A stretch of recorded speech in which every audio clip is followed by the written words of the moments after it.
मैं खुदावंद यीशु मसीह का शागिर्द उमर मैसी एक दफ़ा फिर खुदा के पाक कलाम के साथ आपके सामने मौजूद हूँ। और जिस तरह हमने कॉन्स्टिट्यूशन बुक पढ़नी शुरू की हुई है, इसमें से हम खुदा का कलाम सीख रहे हैं और अभी हम फ़र्ज़ अहकाम पर हैं कि खुदा ने क्या बातें हमारे लिए फ़र्ज़ की हैं। और बिल्कुल आखिरी 3 कमांडमेंट्स रह गई हैं। पेज नंबर 18 है और कमांडमेंट नंबर 33 है। खुदा उनके पाक कलाम में से पहले किंग जेम्स वर्जन का अंग्रेज़ी तर्जमा देखते हैं। Hereby perceive we the love of God because he laid down his life for us, and we ought to lay down our lives for the brethren.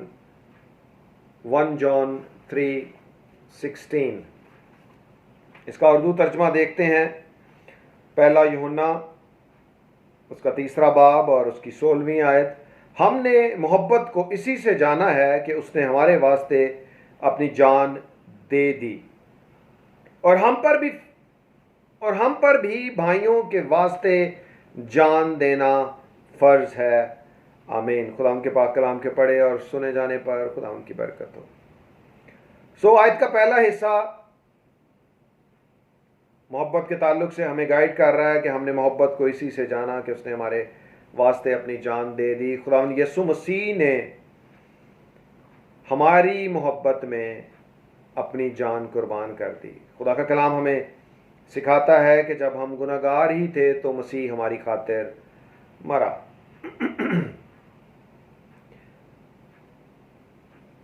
और खुदा का कलाम हमें मोहब्बत के ताल्लुक से मज़ीद बहुत से एंगल्स की टीचिंग्स देता है, लेकिन मोहब्बत फ़िक्र करती है, ख्याल रखती है, एक दूसरे का ख्याल रखा जाता है, एक दूसरे की बातों को बर्दाश्त किया जाता है, दुख सुख में एक दूसरे के साथ खड़ा हुआ जाता है। ये थोड़ा सा मुख्तसर सा मोहब्बत के ताल्लुक से है।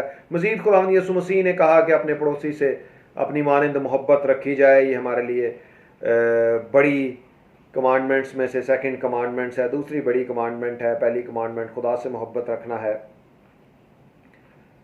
लेकिन अगर हम थोड़ा ज़रा अपने इर्द गिर्द एनालिसिस करें तो ऐसे तो बिल्कुल नहीं हो रहा कि जिस तरह नेक सामरी की तमसील में उस वाक़े को जो खुदावंद यीशु मसीह ने बयान किया है, हम देखते हैं कि उसको उठाया गया, उसको सड़क से उठाकर उसको सराय में पहुंचाया गया, उसके लिए पैसे सर्व किए गए। ऐसा तो बिल्कुल नहीं होता। आजकल तो इतना ऐसा दौर है कि लोग इस बात की बिल्कुल परवाह नहीं करते कि खुदावंद यीशु मसीह ने हमें ये हुक्म दिया है। और दूसरी साइड पे चलें, ये तो एक गैर कौम के ताल्लुक से भी बात है, लेकिन ज़रा अगर भाइयों को एनालिसिस कर लिया जाए कि जो ईमानदार हैं। देखिए भाई हम कैसे बनते हैं, जब हम खुदा से पैदा होते हैं तो हम सब मसीह में भाई बन जाते हैं, ठीक है। और खुदा का कलाम हमें यह सिखाता है कि भाइयों को एक दूसरे के साथ रफाकत रखनी है, एक दूसरे के दुख सुख में शामिल होना है, एक दूसरे से मोहब्बत रखनी है। लेकिन मैं आपको एक और बड़ी अजीब और हैरत अंगेज़ बात बताता हूँ। पिछले दिनों में, पिछले साल की बात है कि वालदा की डेथ हुई तो इवन साथ वाले घर, क्या सामने वाले घर वाले भी इतनी भी जहमत नहीं करते कि किसी के घर जाके 2 तसल्ली के अल्फाज बोल दिए जाएं। ये मैं आपको ईमानदारों की बात बता रहा हूँ। और खादमों को भी अगर आप एनालिसिस करें, वो भी पता नहीं किन हवाओं में है कि किसी को प्रॉब्लम में देख के, किसी की फौतगी पे जिसको आप जानते भी हो, जिसके साथ आप रफाकत में भी हो और जिसके साथ आप कह सकते हो कि हमारी दोस्ती है, कि उसको भी उसके घर किसी की डेथ हो जाए तो जाने की भी जहमत नहीं करते, फ़ोन कॉल करके भी थोड़ी तसल्ली की बातें करने की जहमत नहीं करते। ये कौन सी डगर पे ईमानदार और खादम चले हुए हैं? खुदा का कलाम हमें क्या सिखा रहा है, क्या टीचिंग दे रहा है? इखलाकी तौर पर ईमानदारों को और खादमों को इस बात में काफ़ी मामलात में अपने आप को दुरुस्त करने की ज़रूरत है कि क्या वो इन सारे अपने एक्शंस के साथ, इन सारे अपने रवैयों के साथ, इन सारी अपनी इखलाकी कदरों के साथ वो ये कह सकते हैं कि वो खुदा के साथ चल रहे हैं या खुदा की मोहब्बत उनमें है। मैं अभी तो मैं कमांडमेंट की तरफ आया ही नहीं हूं। मैं जरा आपको सिर्फ ये एनालिसिस करवा रहा हूं कि जरा अपने इर्द गिर्द देखें खादमों का हाल। ठीक है, मैं कोशिश ये करता हूं कि जहां मुझे कोई बंदा पता चलता है कि प्रॉब्लम है, दिन में 2 दफा 3 दफा भी हम उसके लिए प्रेयर करते हैं। ठीक है, हम सबको कलाम के मुताबिक अपने आप को ढालना है। कलाम हमें यह कह रहा है, हमने मोहब्बत को इसी से जाना है कि उसने हमारे वास्ते अपनी जान दे दी। ठीक है, कि खुदावंद यीशु मसीह ने अजीब काम किया, हम गुनाह में थे और उसने हमारी खातिर अपनी जान तक कुर्बान कर दी। आयत का दूसरा हिस्सा हमारे लिए फर्ज हुक्म है, और हम पर भी भाइयों के वास्ते जान देना फर्ज है। पहला यूहन्ना 3:16, किसके वास्ते? भाइयों के वास्ते। अब यहां पे कलीसिया को टारगेट किया जा रहा है कि इतनी उनसे मोहब्बत रखनी है सारे लोगों के साथ, जो कलीसिया है, जो भाई हैं, जो खुदा से पैदा हुए हैं, उनके साथ हमने ऐसी मोहब्बत रखनी है कि जान तक की भी हमने परवाह नहीं करनी। ये हर एक ईमानदार के लिए भी हुक्म है और हर एक लीडर के लिए भी हुक्म के साथ साथ फर्ज हुक्म है। खुदा का कलाम इस बात पे जोर दे रहा है, और हम पर भी भाइयों के वास्ते जान देना फर्ज है।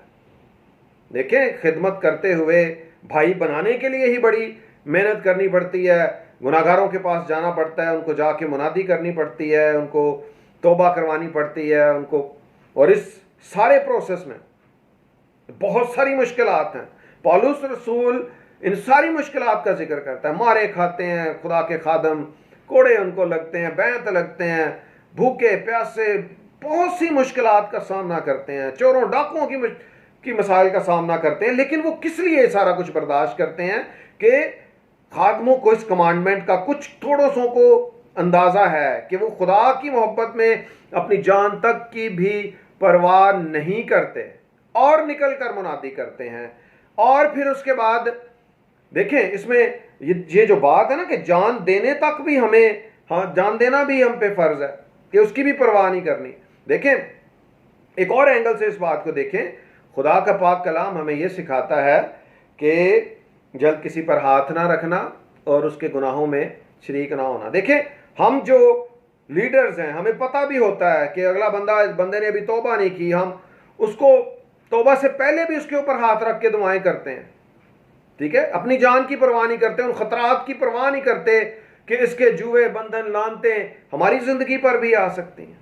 ठीक है, काला जादू जो कि ट्रांसफर होने वाला काम है, हम उसकी भी परवाह नहीं करते। और ये सब आपके लिए भी है कि हम किसी को आजाद करवाने के लिए, भाई बनाने के लिए भी, और जो बन चुके होते हैं उनके लिए भी हमें जंग लड़कर अपनी जान की परवाह किए बगैर हमें उनको आजाद करवाना होता है।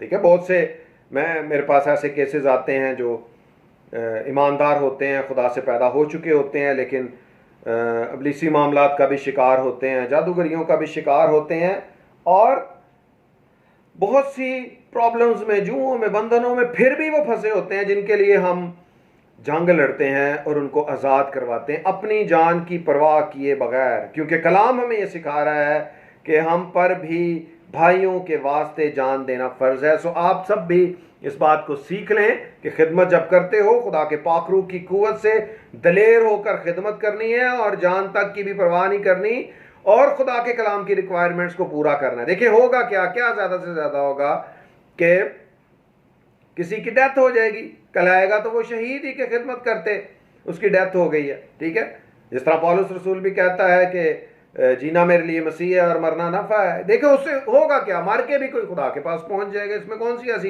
प्रॉब्लम की बात है? इस टीचिंग की समझ होनी चाहिए, और सारे ईमानदारों को, सारे लीडर्स को इस बात की समझ होनी चाहिए कि उनको जंग लड़नी है, मैदान जंग में उतरना है। हम फूलों की सेज पर नहीं बुलाए गए, हम मैदान जंग में उतारे गए हैं ताकि हम शैतान के खिलाफ जंग करके बहुत से लोगों को झपट कर आग में से निकाल सकें। इसके साथ ही अगली कमांडमेंट भी देख लेते हैं, इससे लिंक्ड ही है, 34 number. Beloved, if God so loved us, we ought also to love one another, 1 John 4:11 constitution book में से। अगला फर्ज हुक्म, ऐ अजीजो, जब खुदा ने हमसे ऐसी मोहब्बत की तो हम पर भी एक दूसरे से मोहब्बत रखना फर्ज है। अब ये कलीसिया के लिए कमांडमेंट है, गैर कौमों के लिए भी ये कमांडमेंट है कि हमें सबसे मोहब्बत रखनी है। और जैसे मैंने पहले कहा, मोहब्बत रखना तो दूर की बात, खादम के पास से गुजरता है तो उसको सलाम करने की जहमत नहीं करता। कोई ईमानदार जिसको पता भी होता है कि ये ईमानदार है, ये खादम है, वो पास से गुजरते हैं और सलाम करने तक की भी जहमत नहीं की जाती। ये हाल है एक्चुअली, जो कि कोई अच्छी बात नहीं है। ये खुदा का कलाम हमें ये तालीम दे रहा है कि हम पर भी एक दूसरे से मोहब्बत रखना फर्ज है। एसेंशियल कमांडमेंट, फर्ज कमांडमेंट, लाजिम है हमारे लिए। It is must for us, we are bound to do this. ठीक है जी, कि हमें एक दूसरे से मोहब्बत रखनी है। देखें, जो एक दुनियादारी की बात करता हूं कि वैरी ते कुत्ता कुत्ते दा हुंदा है। ठीक है, हम तो खुदा के लोग हैं, हमें तो कलीसिया से भी मोहब्बत रखनी है, भाइयों से मोहब्बत रखनी है, खादमों से मोहब्बत रखनी है। ठीक है, और ये कहां की बात है कि भी बंदा अखलाकी तौर पर भी किसी को सलाम भी ना करे, किसी के साथ अच्छे तरीके से बोले भी ना, और अपने आप को खादम कहे। ठीक है, सो ये सारी बातें हमें अपनी जिंदगियों में करेक्ट करने की जरूरत है, और हम सब के लिए लाजिम है कि हम खुदा के सारे पाक कलाम पर अमल करते हुए जिंदगी गुजारें। मुख्तसर मैंने आपको कॉन्स्टिट्यूशन बुक इसीलिए स्टार्ट की है ताकि आपको अपने तौर तरीकों का पता चले कि क्या क्या अपनी जिंदगियों में बेहतरी लेकर आने की जरूरत है। यीशु मसीह का फजल आप सबकी जिंदगियों पर बढ़ता रहे। आमीन।